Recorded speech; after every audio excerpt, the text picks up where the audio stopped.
Praise the lord. ప్రభు అయిన యేసు క్రీస్తు నామంలో మా హోసనా మినిస్ట్రీస్ తరపున మీ అందరికీ హృదయపూర్వకమైన వందనాలు తెలియపరుస్తున్నాను. ప్రభు మిమ్మల్ని ఆశీర్వదించి దీవించునుగాక. ప్రియులారా, చూడండి, అనేక విషయాలలో మనం ఎంతో జాగ్రత్త వహిస్తూ ఉంటాము. ఆరోగ్య విషయంలో ఎన్నో జాగ్రత్తలు. ఈ రోజున ఆరోగ్య వ్యవస్థను గురించి నేను కొత్తగా చెప్పాల్సిన అవసరం ఏం లేదు. తీసుకునే ఆహారాన్ని మొదలుకొని అన్నీ ఆరోగ్యపరంగా తీసుకునవలసిన జాగ్రత్తలు ఎన్నో మనం విశ్లేషించి మరీ విశ్లేషించి ఆ జాగ్రత్తలు తీసుకుంటుంటాము. అలాగే ఆర్థిక పరంగా కూడాను ఈరోజు పరిస్థితులు ఎలా ఉన్నాయి, రేపటి రోజు పరిస్థితులు ఎలా ఉంటాయో మనకు తెలియదు. అంచేత మనం తీసుకునవలసిన జాగ్రత్తలు ఎంతో పటిష్టంగా ఉంటాయి. ఒక్క రూపాయి విషయంలో కూడా అంత జాగ్రత్త వహిస్తారు కొంతమంది. మంచిది. అలాగే కుటుంబపు విషయంలో కొన్ని జాగ్రత్తలు ఉంటాయి, పనిచేసే వ్యవస్థలో కొన్ని జాగ్రత్తలు ఉంటాయి. ఇలాగా అన్ని విషయాలలో మనం జాగ్రత్తలు తీసుకుంటుంటాం. ముందు చూపు కలిగి బ్రతుకుతూ ఉంటాము. అయితే పరిశుద్ధ గ్రంథంలో కూడా మనం తీసుకునవలసిన కొన్ని జాగ్రత్తల్ని మనం గుర్తించవచ్చు. ఉదాహరణకి ద్వితీయోపదేశకాండం 6వ అధ్యాయం 12వ వాక్యంలో చక్కటి మాట నేను చదువుతాను, మీరు వినండి. దాసుల గృహమైన ఐగుప్తు దేశములో నుండి నిన్ను రప్పించిన యెహోవాను మరువకుండా నీవు జాగ్రత్త పడుము. పిల్లలు చూడండి, ఈ వాక్య భాగంలో ఐగుప్తు దేశములో నుండి నిన్ను రప్పించిన, అది ఎలాంటి దేశము? దాస్యపు గృహమైనటువంటి ఆ ఐగుప్తు దేశంలో నుంచి నిన్ను రప్పించిన యెహోవాను. అంటే ఇశ్రాయేలీయుల గురించి మనం చదువుతున్న ఈ మాటలో ఐగుప్తులో ఇశ్రాయేలీయులు ఎలా ఉన్నారు? ఉద్యోగాలు చేసుకొని ఏదో 4 రూపాయలు సంపాదించుకొని వాళ్ళ భవిష్యత్తు ఆశీర్వాదకరంగా ఉండాలని, పిల్లల భవిష్యత్తు క్షేమకరంగా ఉండాలని వాళ్ళు సంపాదన కలిగిన వారుగా లేరు. ఐగుప్తు దేశంలో భయంకరమైన అనుభవం ఏంటంటే వారే మట్టి తెచ్చుకోవాలి, మట్టి తొక్కాలి, ఇటుకలు కాల్చాలి, లెక్క అప్పగించాలి. అంత కఠోరమైన దాస్యపు అనుభవాలలో ఐగుప్తులో మెలిగారండి.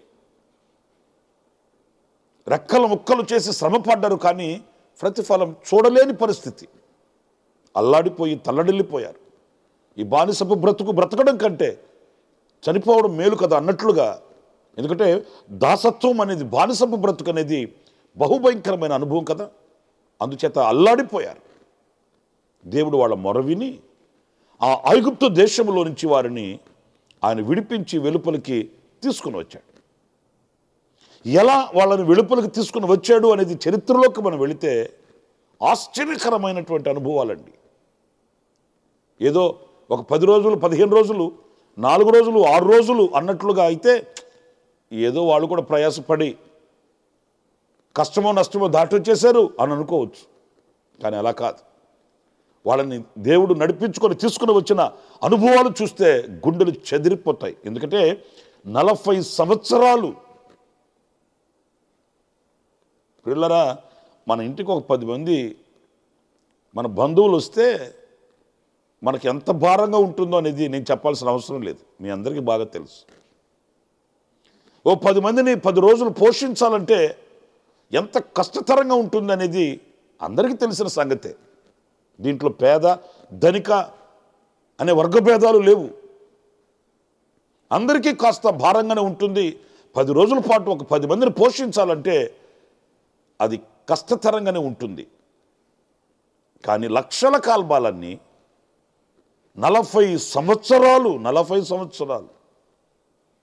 వాళ్ళు త్రాగే నీరు కానివ్వండి, భుజించే ఆహారం కానివ్వండి, వాళ్ళ నివాసాలు కానివ్వండి, వాళ్ళ గుడారాలలో వాళ్ళ పరిస్థితులు కానివ్వండి, సమస్తాన్ని ఆయన వహించాడు, భరించాడు.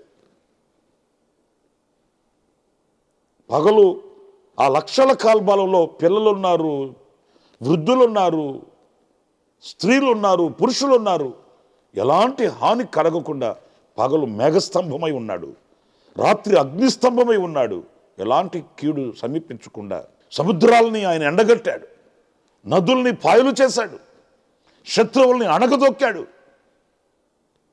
ఈ అరణ్య మార్గంలో వారిని సురక్షితంగా ఆయన గ్రద్దగత తన రెక్కల మీద బిడ్డలను మోసినట్లుగానే అరణ్య మార్గంలో మోసుకుంటూ వచ్చాడు. అందుకే ఈ వాక్యంలో మనం చదువుతాము, ఆ ఐగుప్తు దేశంలో నుంచి వెలుపలకు రప్పించిన నీ దేవుడైన యెహోవాను నీవు మరచిపోకుండా జాగ్రత్త పడుము. ఎందుకంటే అది సాదాసీదా అనుభవం కాదు. ఏదో కాలు నొప్పి, వెన్ను నొప్పి, తలనొప్పి, పన్ను నొప్పి తగ్గించాడు, అబ్బాయికి ఉద్యోగం ఇప్పించాడు, అమ్మాయికి వివాహం చేశాడు, అంత మాత్రమే కాదండి. వారిని నడిపించుకొని వచ్చిన మార్గం ఎలాంటి మార్గం? ఏ నరుడు, ఏ వ్యక్తికి సాధ్యము కానిది సర్వశక్తి కలిగిన దేవుడు ఆ లక్షల కాల్బాలం యొక్క భారాన్ని ఆయన భుజముల మీద పెట్టుకుని మోసుకొని వచ్చాడండి. వాళ్ళు మాంసం కావాలంటే మాంసం ఇచ్చాడే. ఏ ఆధారం లేని చోట వాళ్ళకి దప్పికగా ఉన్నదంటే బండను చీల్చి సముద్రమంతా సమృద్ధిని ఆయన కలుగు చేశాడే.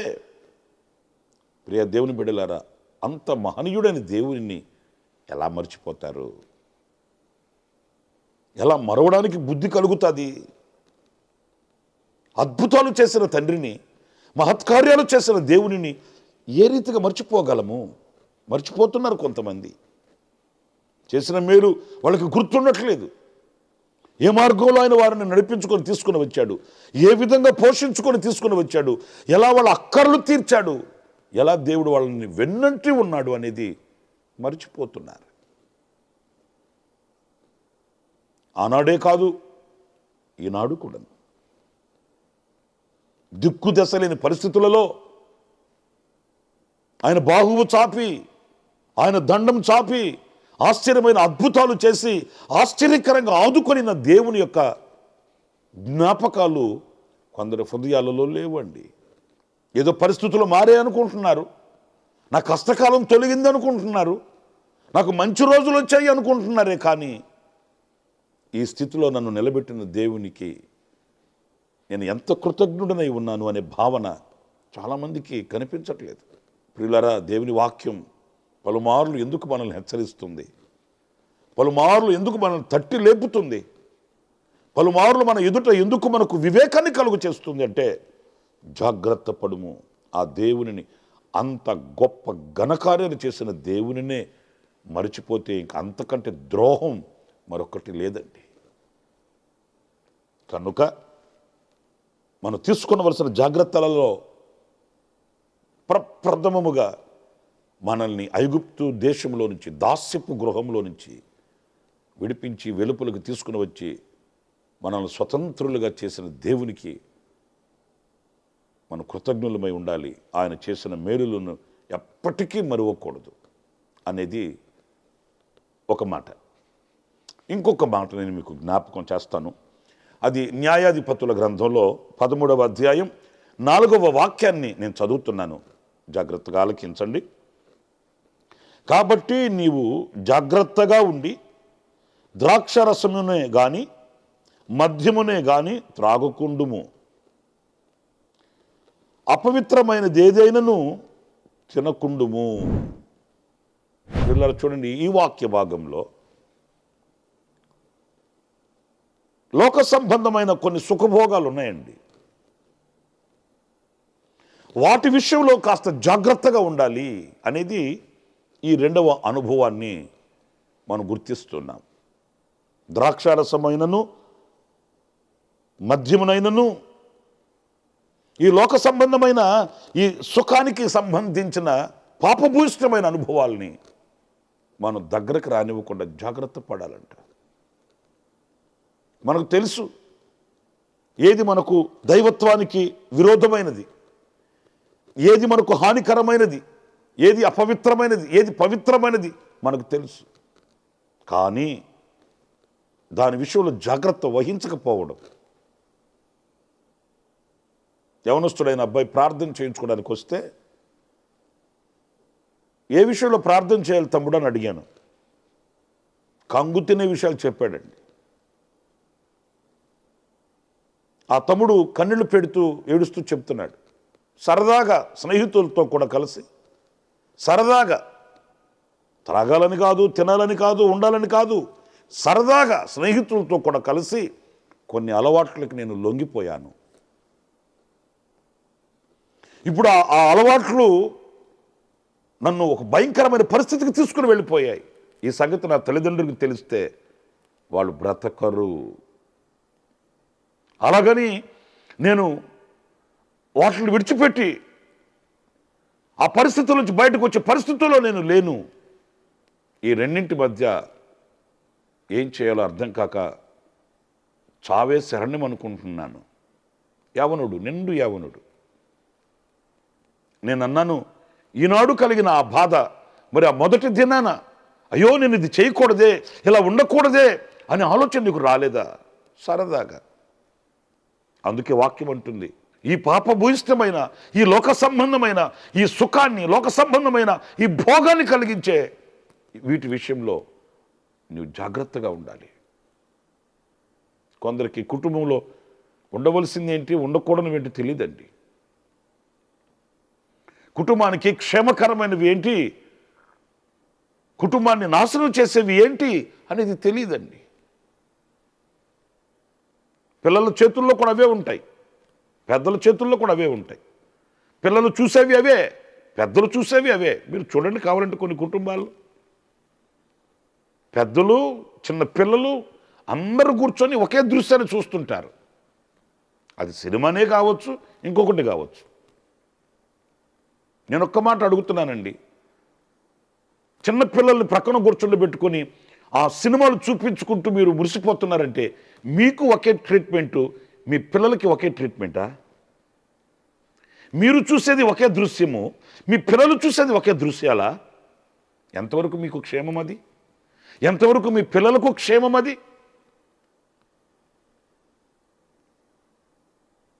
ఆ మంచి ఉంది కదండి, ఆ మంచిని సేకరిస్తానండి. ఓకే, ఒకవేళ నీకు అంత పరిజ్ఞానం ఉండొచ్చేమో, నీకు అంత వివేకం ఉండొచ్చేమో, నీవు మంచిని మాత్రమే తీసుకొని చెడుని విడిచిపెట్టొచ్చేమో. ఒకవేళ నీ టాలెంట్ అయి ఉండొచ్చు. మరి నీ పిల్లల పరిస్థితి ఏంటి? వాళ్ళు మంచిని మాత్రమే పక్కన విడిచిపెట్టి చెడును మాత్రమే తీసుకుంటే వాళ్ళ మనసు నీకు తెలుస్తుందా? ఒకరికి హృదయం ఒకరికి అర్థమవుతుందా? మరి ఏ విషయంలో జాగ్రత్తగా ఉంటున్నాం మనం? నా ప్రియమైన సహోదరులారా, మనం తినే, మనం త్రాగే విషయంలో కూడా ఆ జాగ్రత్తని మనం కలిగి ఉండాలి, పాటించాలి. ఆ జాగ్రత్తని మనం తెలుసుకోవాలి. చూడండి, శాంసన్ తల్లిదండ్రులతో చెప్పిన మాట ఇది. కానీ శాంసన్ పరిస్థితి ఎలాగా క్షీణస్థితికి దిగజారిపోయింది అనేది నేను మీకు మరలా క్రొత్తగా చెప్పాలనా? ఏ ఫిలిస్తీయుల యొద్దకు వెళ్ళొద్దు అని దేవుడు ఆజ్ఞాపించాడో అక్కడికే వెళ్ళాడు. ఏం చేయొద్దని దేవుడు అతనికి ఆజ్ఞాపించాడో, అతని తల్లిదండ్రులకి తెలియపరిచాడో అదే చేశాడు. ఏ ద్రాక్ష తోటల మధ్యలో వెళ్ళకూడదో ఆ మార్గంలోనే వెళ్ళాడు. శాంసన్ గురించి ఒక్క మాట నేను మీతో చెప్తాను. శాంసన్ పతనమైపోవడానికి కారణం అతని సొంత నిర్ణయాలు. అతని సొంత నిర్ణయాలండి. తల్లిదండ్రుల నిర్ణయం తీసుకోలేదు, పెద్దల నిర్ణయం తీసుకోలేదు. అతనికి ఏది తోస్తే అది చేసుకుంటూ సొంత నిర్ణయాలకి బానిస అయిపోయాడు. అతని సొంత నిర్ణయాలే అతన్ని పతనానికి తీసుకుని వెళ్ళాయి. జాగ్రత్త లేకపోతే మనం చాలా కోల్పోయిన వారం అవుతాం. శాంసన్ వివేచించలేకపోయాడు. అయ్యో, నాకు పెద్దలు ఉన్నారు, నాకు తల్లిదండ్రులు ఉన్నారు, నేను పుట్టక మునిపే దేవుడు తెలియపరిచిన నిబంధన ఇది. నేను పుట్టక మునిపే దేవుడు గొప్ప ప్రణాళికను ఆయన తెలియపరిచాడు. నేను ఎలా ఆ ప్రణాళికని దాటవేయాలి, ఎలాగ నేను ఆ మాటలు విడిచిపెట్టాలి, విడిచిపెట్టకూడదు కదా అనే వివేకం లేకుండా ప్రవర్తించాడు. తుదకు తనకు తాను క్షేమం కాదు, తాను ఎవరికీ క్షేమం కాదు. ఏ ఫిలిస్తీయుల చేతిలో నుండి ఇశ్రాయేలీయులను విడిపించాలనో అదే ఫిలిస్తీయుల చేతులు చిక్కిపోయాడు. బహుభయంకరమైన వేదనకరమైన అనుభవాలండి ఇవన్నీ. పిల్లరా, ఈ ద్రాక్షరసం విషయమైనను మద్యము విషయమైనను అపవిత్రత ఏదైనను తినకుండా, దగ్గరికి రానివ్వకుండా మనం జాగ్రత్త పడాలి. బబులోనులో షడ్రక్, మేషక్, అబేద్నెగోలు, దానియేలు వంటి యవనస్తులు చూడండి. ఈ ఆహారము వలన మా శరీరములను మేము అపవిత్రపరుచుకొనము. ఏది? ఈటింగ్ హ్యాబిట్స్, తినే వాటి విషయంలో. ఏముంది, దేశం మారి దేశంకి వచ్చాము, ఇక్కడ అలవాట్లు, ఇక్కడ కల్చర్ ఇది. అది పెద్ద తప్పేమి కాదు, అయినా మనం కోరుకొని మనం తెచ్చుకుంది కాదు. ఒకరి చేతిలో మనం ఉన్నాం, వాళ్ళు ఏం చేస్తే, వాళ్ళు ఏది చెప్తే అది మనం వినాలి, కనుక మనం తినాలి అని అనుకోలేదు. ఆ స్థితిలో కూడా వాళ్ళు పవిత్రతను కాపాడుకున్నారు. అందుకే రాజ్యంలో కొనియాడబడ్డారు, పరిస్థితుల్ని మార్చగలిగారు, అగ్నిని చల్లార్చగలిగారు, సింహాల నోళ్లు మోయగలిగారు. ఆ జాగ్రత్త. మరి మనం ఎలా ఉన్నాము, మనం ఏ స్థితిలో ఉన్నాము అనేది మనం గుర్తు చేసుకోవాలి. ఇంకో చిన్న విషయం కూడా నేను మీతో చెప్తాను. అది మత్తయి సువార్త 16వ అధ్యాయం 6వ వాక్యాన్ని నేను చదువుతున్నానండి, జాగ్రత్తగా వినండి. అప్పుడు యేసు చూచుకొనుడి, పరిసయ్యులు సద్దుకయ్యులు అనువారి పులిసిన పిండిని గూర్చి జాగ్రత్త పడుడని వారితో చెప్పాను. పులిసిన పిండి ఏంటి? పులిసిన పిండి. పరిసయ్యులు సద్దుకయ్యులు, ఈ పరిసయ్యులు సద్దుకయ్యుల యొక్క బోధ కానివ్వండి, వాళ్ళ సంభాషణను గూర్చి పరిశుద్ధ గ్రంథులు మనం చదువుతాం, అది పులిసిన పిండి. పురులరా, ఎందుకు ఈ పులిసిన పిండిని గురించి జాగ్రత్త పడమన్నాడంటే, ఈ పులిసిన పిండి కొంచెమేనైనా ముద్దంతటిని పాడు చేసేస్తుంది. వారి బోధ, వారి సంభాషణ కొంచెమేనైనా మనసుని కలత చెందించి, మనసుని కలవరపరిచి, మనసుని కల్ముషంతో నింపేస్తుంది. ఈ పులిసిన పిండి ఎంతో అవసరం లేదు, కొంచెం చాలు. ఆ కొంచెం పులిసిన పిండి ఏం చేస్తుంది? ముద్దని దేనికి పనికి రాకుండా చేసేస్తుంది. పులిసిపోయింది, పడేయండి, బయట పడేయండి. ఎందుకు పులిసిపోయింది? ఎంత పులిపిండి కలిసింది? కొంచెమే. కొందరు మనతో గంటలు గంటలు మాట్లాడాల్సిన అవసరం లే, 2-3 మాటలు మాట్లాడితే చాలు, మనకున్న విశ్వాసం అంతా పోద్ది. కొందరు మనతో రోజులు తరబడి ప్రయాణం చేయాల్సిన అవసరం లే, 1 గంట మనతో కూర్చుంటే చాలు, మనకున్న దైవత్వం అంతా పోద్ది. వాళ్ళు అట్లా మాట్లాడుతారు, అలాంటి విషయాలు చెప్తారు వాళ్ళు. చాలామంది భక్తులు ఉన్నారండి, ఫలానా భక్తుడు చూడు, ఫలానా భక్తుడు చూడు, ఫలానా వ్యక్తులు చూడు. మరి వాళ్ళందరూ క్రైస్తవులే కదా, వాళ్ళంతా భక్తులే కదా, దీంట్లో తప్పేముంది? ఇలాగ మన బ్రెయిన్, మన మనస్సుని, మన మైండ్ వాషౌట్ చేస్తారు. ఈ పరిసయ్యులు సద్దుకయ్యులు వాళ్ళ యొక్క బోధలు ఎలా ఉంటాయంటే, మంచి చేసినట్లుగానే ఉంటాయి, మేలు చేసినట్లుగానే ఉంటాయి, కానీ అది తుదకి దైవత్వానికి మనల్ని ఎడమ చేసేస్తాయి. ఆ పులిసిన పిండి ఏదో చేదైన అనుభవాలు మనసులో విత్తడం. మీకెందుకు ఒక చిన్న మాట చెప్తాను. ఒక గుడ్డెత్తని ప్రభు బాగు చేశాడు, అందరూ సంతోషించాలి కదా. ఒక కనులు లేని గుడ్డివాడు బాగుపడితే సంబరాలు చేసుకోవాలి, సంతోషించి గంతులు వేసి ఆ వార్త ప్రకటన చేయాలి. మనలో ఒకడు గుడ్డివాడు బాగుపడితే ఎంత సంతోషం ఉండాలి. లేదు, చుట్టుముట్టేశారు ఆ గుడ్డివాడిని. నిన్ను బాగు చేసింది ఎవడరా అంటాడు. పాప మా గుడ్డి అతను చెప్పాడు, ఎవరో యేసు ప్రభు యేసయ్య నన్ను ముట్టాడు, స్వస్థపడ్డాను నేను అంటే, ఆయన ఎవరో తెలుసంటారా నీకు? పిచ్చి పిచ్చి మాటలని చెప్తున్నారండి. ఏం కుళ్ళిన సమాజం అండి. బాగుపడ్డవాడిని చూసి సంతోషించి ఆనందించి వానికి ఇంకా కొన్ని మేలైన మాటలు చెప్పి వాడి జీవితాన్ని కట్టేటట్లు ఉండాలి, కానీ కట్టబడిన దాన్ని కోల్దోసేటట్టు ఉండడం ఏంటండి? కూడా తాగుబోతాయి, కుటుంబాన్ని పట్టించుకోకుండా, ఇల్లు పట్టించుకోకుండా, ఒళ్ళు పట్టించుకోకుండా కాలువల దగ్గర పడుంటే ఎవరు పట్టించుకోరు. ఆడు ఇంటికి ఒంటికి చెడిలు వాడి కాలువల దగ్గర కక్కుకొని ఆడు పడుంటే ఎవడు పట్టించుకోడు, ముక్కు మూసుకొని వెళ్ళిపోతారు. అదే వ్యక్తి కనుక బాగుపడి బైబిల్ పట్టుకుని మందిరానికి వస్తుంటే ఎన్ని నోర్లు మాట్లాడతాయో. అదే వ్యక్తి లేచి ఆడు పవిత్రుడై పరిశుద్ధుడైన దేవుడిని గుర్తించి తలబట్టలు కట్టుకుని బైబిల్ పట్టుకొని దేవుని మందిరానికి వస్తున్నాడు అనుకో, అబ్బో ఆ మతంలో చేరేవా, నువ్వు కూడా పరిశుద్ధుడు అయిపోయావా, ఇలాంటి సూటిపోటి మాటలతో వేధిస్తారండి. మరి చెడి పడి ఆ కాలువల దగ్గర దరిద్రతలు పడి ఉంటే ఎవడన్నా పట్టించుకున్నాడా? అప్పుడు కులం వచ్చిందా? అప్పుడు మతం వచ్చిందా? మరి ఆనాడు ఈనోళ్ళు మాట్లాడాయా? లేదు. ఆడు మనసులో కొంచెం పరివర్తన చెంది మార్పు చెంది బైబిల్ పట్టుకొని పరిశుద్ధంగా ఉండడానికి అడుగులు వేస్తే ఎంత చేదుని విరజిమ్ముతారో. గుడ్డివాడు బాగయ్యాడు, సంతోషించాలి. ఆడి మనసును చెడపడానికి ఆయన ఎవరో నీకు తెలుసా? ఆ యేసు అని అతను నీకు తెలుసా? ఎలాంటి వాడో నీకు తెలుసా? నాకు బాగా సంతోషాన్ని కలిగించిన మాట ఏంటంటే, ఆ గుడ్డివాడు అంటాడు, అరే బాబు ఆయన ఎవరో మీరు చెప్తున్నారు కదా, ఏదేదో చెప్తున్నారు కదా, నాకు తెలీదు, ఎందుకంటే నేను గుడ్డోడు కనుక ఒకప్పుడు. అయితే ఒకటి, నేను ఒకప్పుడు గుడ్డివాడిని, ఇప్పుడు నేను చూచుచున్నాను. ఎంత గొప్ప మాట. మీరు చెప్పేవన్నీ పక్కన పెట్టండి. మీ పులిసిన పిండిని గురించి నేను ఒకటే చెప్తున్నా, మీరు మీ మాటలన్నీ ప్రక్కన పెట్టండి. నేను చెప్పేది ఒకటే, ఒకప్పుడు నేను గుడ్డివాడిని, ఇప్పుడు చూస్తున్నా, నా కనులు ఆయన తెరిచాడు. ఘాటైన సమాధానం అండి.